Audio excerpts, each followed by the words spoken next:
Hello students, I am your educator Tanvi. Here I am discussing chapter 4, reproductive health. So how reproductive health can be defined? According to the World Health Organization, it means a total well-being of all the aspects of reproduction. Okay, total well-being includes physical, emotional, behavioral and social aspects. Okay, so in all the aspects reproductively the organism is in state of total well-being. Now, certain strategies have been implicated for maintaining the reproductive health. One is family planning, which came into existence in 1951. There is another program which is very much active, that is RCH program, Reproductive and Child Health Care Program. And the main focus is to spread the awareness regarding the child care as well as the reproduction process. Okay, so generally it is said in this program, hum do hamare do. All right, so that has to be a part of the family planning and this program.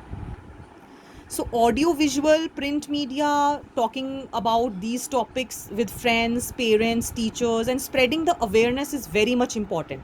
That is the main strategy to be followed to have a good reproductive health. Another thing was there was ban on amniocentesis. What is amniocentesis? It is the sex determination of the fetus. So how the sex can be determined? On the basis of the chromosomal pattern. If the chromosomal pattern is X and X, it is a female, and if it is X and Y, it is a male. So there is a fluid which is present in a developing embryo. That fluid is called as amniotic fluid. So the chromosomes can be extracted from there and it can be seen that whether the developing fetus is a male or a female. So this activity has been banned by our government, which is called as amniocentesis, because there is lot of female child killing, which is called as female feticide. So to avoid that, the ban has come into existence. Next is better awareness about sex related matters. So that is why the education regarding the same is very much necessary. Then increased number of medically assisted deliveries, because nowadays there are so many advanced technologies for the deliveries. So that is also increasing the birth rates. Better postnatal care means after the delivery of the child, the care of the child. Okay, that is also awareness has been there regarding breastfeeding and all. So this leads to decrease mortality rates of maternal as well as infants, means mother and the baby. So there has been a drastic decrease in the death rate, that is mortality rate. So MMR refers to the maternal mortality rate and IMR refers to the infant mortality rate. So because of all these awareness as well as medically advanced technologies, a rapid decline in death rate has been seen. Now, how the family planning can be done or how unwanted pregnancies can be avoided. Okay, like sometimes in unfortunate cases like rapes, plus if the female doesn't want pregnancy or to do the family planning, there are certain things that can be used, that is called as contraception. Okay, so an ideal contraceptive, okay, there are different contraception methods which we will talk about. So an ideal contraceptive should have these qualities. Firstly, it should be easily usable, means user friendly. Second, it should be available also easily. Then it should be effective. Okay, the effective rate should be around 99%, not less than that, and it should strive for 100%.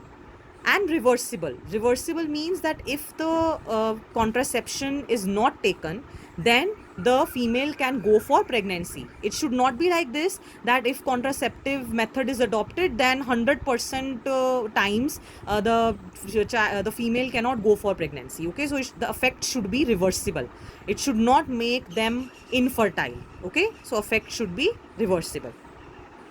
So there are different types of contraceptive methods: natural or traditional method, barrier method, IUDs, which are intrauterine devices, oral contraceptives, oral pills, injectables, which can be injected in the body, implants, again it can be implanted under the skin, surgical methods, which would involve surgery.